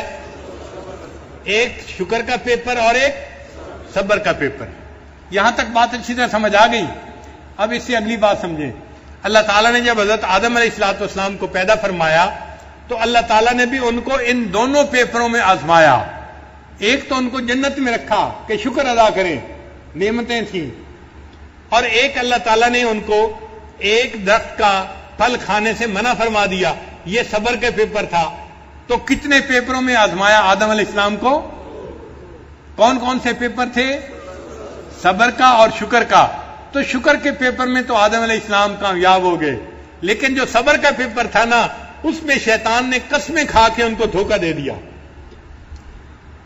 وقاسمہما، قرآن کہتا ہے کہ شیطان نے قسمیں کھا کے کہا کہ آپ اس کو کھا لیجئے، اور وہ بھول گئے تھے اس وقت کہ میں نے اللہ سے وعدہ کیا ہوا ہے کہ میں نے اس کا یہ پھل نہیں کھانا. اب چونکہ بھول ہو گئی تھی اور شیطان نے قسمیں کھائی تھی، اعتماد کر لیا تھا، اس لیے انہوں نے وہ پھل کھا لیا، اور جو صبر کا پیپر تھا اس میں پھر کامیابی نہ ہو سکی. اب جب صبر کے پیپر میں کامیابی نہ ہوئی تو اللہ نے ان کو جنت سے اتار کر زمین پر پہنچا دیا. تو یوں آدم علیہ السلام زمین پر اتر آئے اور ان کی اولاد کو زمین کے اوپر اپنی زندگی گزارنی پڑ گئی. اس لیے سورہ کہف کے اندر 5 واقعات ہیں. سورہ کہف کے اندر کتنے واقعات ہیں؟ 5 واقعات ہیں. یہ بہت توجہ سے یاد کرنے والی بات ہے. پہلا واقعہ ہے حضرت آدم علیہ السلام کا. یہ پوری سورہ کہف کا درمیانی واقعہ ہے، سینٹرل واقعہ ہے. یہ ایک قلب ہے پوری سورہ کہف کا. یہ واقعہ کون سا ہے؟ حضرت آدم علیہ السلام کا واقعہ. آیتیں تھوڑی سی ہیں حضرت آدم علیہ السلام کے بارے میں یا ابلیس کے بارے میں، چند آیتیں ہیں واقعہ، اور اس لیے پڑھنے والے لوگوں کی توجہ ہی نہیں جاتی کہ یہ جو تھوڑا سا ہنٹ دیا گیا ہے یہ لب لباب ہے اس پوری سورت کا. ادھر توجہ ہی نہیں جاتی، سمجھنے میں مشکل پیش آتی ہے. تو آدم علیہ السلام کا واقعہ اور شیطان کا بھی اللہ نے اس میں تذکرہ کیا. یہ واقعہ پوری سورت کا لب لباب ہے، اور اس میں اللہ نے 2 پیپروں کا تذکرہ کیا. کون کون سے پیپر تھے؟ صبر کا اور شکر کا. پھر اللہ نے اس واقعے سے پہلے 2 واقعات کا تذکرہ کیا. آدم علیہ السلام کے واقعے سے پہلے کتنے واقعات کا تذکرہ کیا؟ 2 واقعات کا. اور وہ 2 واقعات عوام الناس کے تھے، یہ بھی ذہن میں رکھیں. وہ 2 واقعات کن کے تھے؟ عوام الناس کے واقعات تھے. ایک واقعہ تھا نوجوانوں کا کہف کے اندر جانا، جو آج ہم نے پڑھا. اور یہ واقعہ جو تھا یہ صبر کا امتحان تھا نوجوانوں سے، اور یہ نوجوان صبر کے امتحان میں کامیاب ہو گئے. انہوں نے صبر کیا نا، گھر چھوڑا، رشتہ دار چھوڑے، بیوی بچے چھوڑے، غار میں چلے گئے. انہوں نے تکلیف پہ صبر کیا اور وہ اس صبر کے اندر کامیاب ہو گئے. اللہ نے ان کو اپنے مقبول بندوں میں شامل فرمایا. تو ایک واقعہ ہے نوجوانوں کا، اور یہ نوجوان کون تھے؟ عام نوجوان تھے. ان عام نوجوانوں کا واقعہ ہے، اور یہ صبر کا پیپر تھا، اور اس صبر کے پیپر میں یہ نوجوان کامیاب ہو گئے. پھر اس کے بعد اللہ نے ایک دوسرا واقعہ سنایا صاحب جنتین، ایک بندے کا جس کے باغات تھے. یہ بندہ تھا جس کو اللہ نے خوب مال دیا تھا، پیسہ دیا تھا، صحت دی تھی، غنی بنایا تھا. یہ بھی عام بندہ تھا، کوئی خاص بندہ نہیں تھا، بس پیسے والا تھا، اتنی سی بات تھی. ویسے عوام الناس میں سے تھا. اس کو اللہ نے امتحان میں ڈالا، اور اس کا امتحان کیا تھا؟ شکر کا پیپر تھا. اس کا امتحان کیا تھا؟ کہ میں نے نعمتیں دی ہیں، اے بندے تم میرا شکر ادا کرو. لیکن یہ بندہ مال کی وجہ سے خواہشات نفسانی میں لگ گیا، اور یہ اللہ کو بھول گیا، اللہ پہ ایمان ہٹا بیٹھا. لہذا یہ اپنے پیپر میں فیل ہو گیا، ناکام ہو گیا. تو آدم علیہ السلام کا واقعہ درمیان میں ہے. ان سے 2 پیپر لیے گئے، صبر کا اور شکر کا. اور ان سے پہلے 2 واقعات کو بیان کیا گیا. کون کون سے واقعات؟ ایک اصحاب کہف کا، یہ بھی عوام الناس کا واقعہ تھا.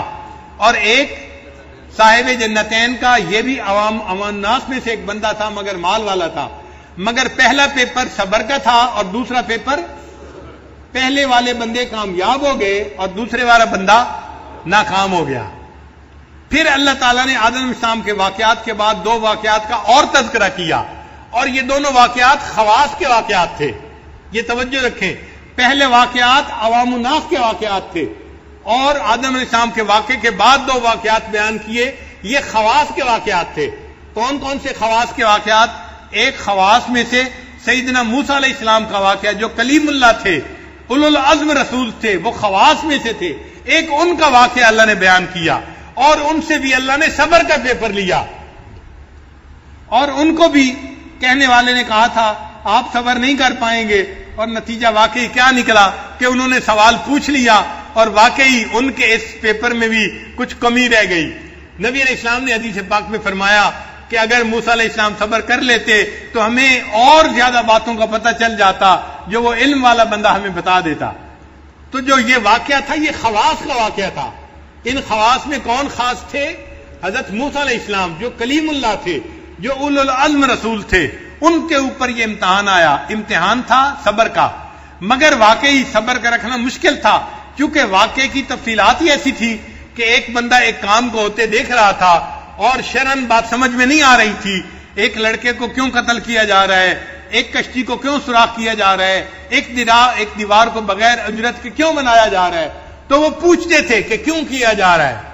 اور اس صبر نہ کرنے پر پھر اللہ تعالیٰ نے اس واقعے کا لب لباب نکالا کہ بھئی دیکھو یہ صبر عوام الناس سے بھی لیا جاتا ہے اور صبر کا پیپر خواص سے بھی لیا جاتا ہے۔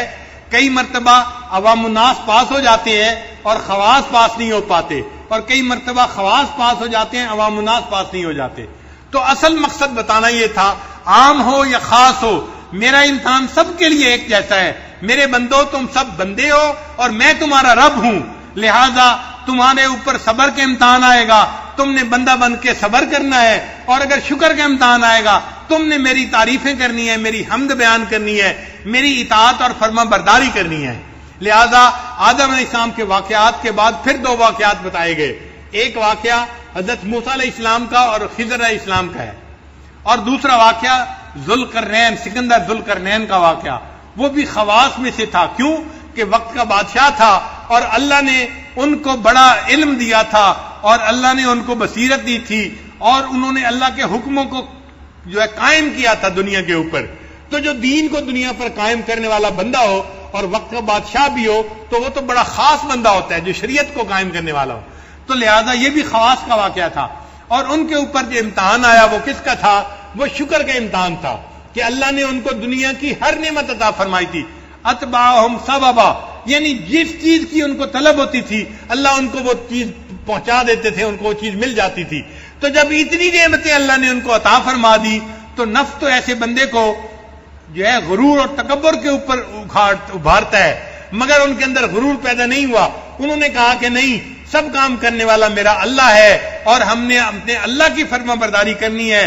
انہوں نے چونکہ اللہ کا شکر ادا کیا، لہذا اللہ نے ان کے واقعے کا تذکرہ بھی قرآن مجید میں فرما دیا۔ تو پوری سورہ کہف میں کتنے واقعات بیان ہوئے؟ ان 5 واقعات میں سب سے درمیانی واقعہ کون سا ہے؟ حضرت آدم علیہ السلام کا۔ اور آدم علیہ السلام سے کتنے پیپر اللہ نے لیے؟ اور ان 2 پیپروں میں کون کون سے تھے؟ صبر کا اور شکر کا۔ اور اولاد آدم سے بھی اللہ تعالیٰ کتنے پیپر لیتے ہیں؟ ہم سے 2 پیپر لیے جاتے ہیں۔ کون کون سے؟ لیکن جب ہمیں صبر کا وقت آتا ہے تو ہم مایوسی کی باتیں کرنے لگ جاتے ہیں، شکوے کی باتیں کرنے لگ جاتے ہیں۔ بیٹا فوت ہو تو ذرا ماں کی بات سنا کریں، کیا کیا باتیں کرتی ہیں۔ جوان بیٹا اللہ نے مجھ سے لے لیا، یہ کر لیا، وہ کر لیا، ہم بے صبری کی باتیں کرنے لگ جاتے ہیں۔ جوان عورت کا خامند فوت ہو جائے بڑا صدمہ ہوتا ہے واقعی، مگر اللہ صبر دیکھنا چاہتے ہیں، اور وہ عورت اس جوانی کی موت کے اوپر کیا کیا آواز زبان سے نکالتی ہے، سننے والی باتیں ہوتی ہیں۔ بندہ دیکھتا ہے کہ یہ پاس ہو رہا ہے یا فیل ہو رہا ہے، اپنی آنکھوں سے دیکھتا ہے۔ تو صبر کے حالات میں صبر کرنا مشکل کام ہے، اور شکر کے حالات میں شکر کرنا یہ بھی مشکل کام ہے، مگر یہ دونوں طرح کے امتحان ہیں جو ادا کرنے پڑتے ہیں۔ تو سینٹرل واقعہ کون سا تھا؟ حضرت آدم علیہ السلام کا۔ اللہ نے ان کو شکر اور صبر 2 پیپروں میں آزمایا، اور ان سے پہلے اللہ نے کتنے واقعات کا تذکرہ کیا؟ 2 واقعات کا۔ وہ واقعات کن کے تھے؟ عوام الناس کے تھے۔ کون کون سے تھے؟ ایک اصحاب کہف تھے، نوجوان تھے، یہ غریب تھے مگر ایمان کے اوپر ڈٹے رہے، صبر کے اوپر جمے رہے، اور اللہ نے ان کو کامیاب فرما دیا، یہ پاس ہو گئے اپنے پیپر میں۔ اور دوسرا واقعہ کن کا تھا؟ باغ والے کا واقعہ تھا۔ یہ امیر آدمی تھا مگر عام بندہ تھا، اللہ نے اس کو شکر کے پیپر میں آزمایا، مگر مال نے اس کے دماغ کو خراب کر دیا. وہ خواہشات نفسانی کے پیچھے لگ گیا اور سمجھنے لگا یہ میرا مال تو میرے ساتھ ہمیشہ رہے گا, میں دنیا میں بھی مالدار ہوں اور آخرت میں مر کے بھی میں جنت میں چلا جاؤں گا. اللہ تعالیٰ نے دکھا دیا کہ یہ بندہ شکر کے امتحان میں ناکام ہو گیا. پھر آدم علیہ السلام کے واقعے کے بعد کتنے اللہ نے واقعات بیان فرمائے؟ وہ 2 واقعات کن کے تھے؟ خواص کے تھے. ان میں پہلا واقعہ کن کا تھا؟ حضرت موسیٰ علیہ السلام کا واقعہ. اور اس میں صبر, اس میں پیپر کا نام کیا تھا؟ صبر کا پیپر تھا. اور عجیب بات ہے کہ صبر کا لفظ بار بار آیا ہے کہ وَكَيْفَ تَصْبِرُ عَلَىٰ مَا لَمْ تُحِطْ بِهِ خُبْرًا. آیتیں بتا رہی ہیں کہ صبر کا امتحان تھا. اور وہ کہہ بھی رہے تھے کہ اگر تم نے صبر نہ کیا تو میں آپ سے الگ ہو جاؤں گا.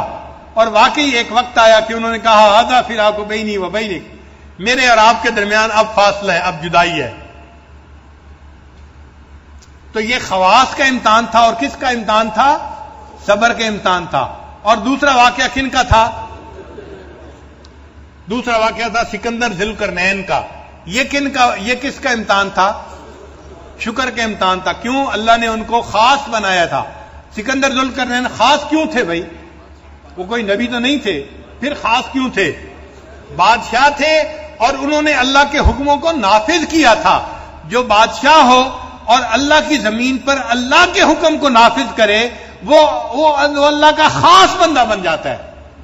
اس لیے تو کہتے ہیں وَالسُّلْطَانُ الْمُسْلِمِ ذِلُّ اللَّهِ فِي الْأَرْضِ. اور جو مسلمانوں کا بادشاہ ہوتا ہے وہ زمین کے اوپر اللہ کا سایہ ہوتا ہے. اس کو اللہ تعالیٰ بڑا مقام عطا فرماتے ہیں جو اللہ کی زمین کے اوپر اللہ کے حکموں کو نافذ کرنے والا ہو. اور وہ شکر کے امتحان میں کامیاب ہوئے کہ انہوں نے اللہ کی عظمت کو بیان کیا اور انہوں نے ایک دیوار بنا کر دکھا دی لوگوں کے لیے اور اس کے اوپر ان سے کوئی اجر بھی نہیں مانگا. تو اب پوری صورت کا ایک خلاصہ آپ کے ذہن میں آ گیا نا.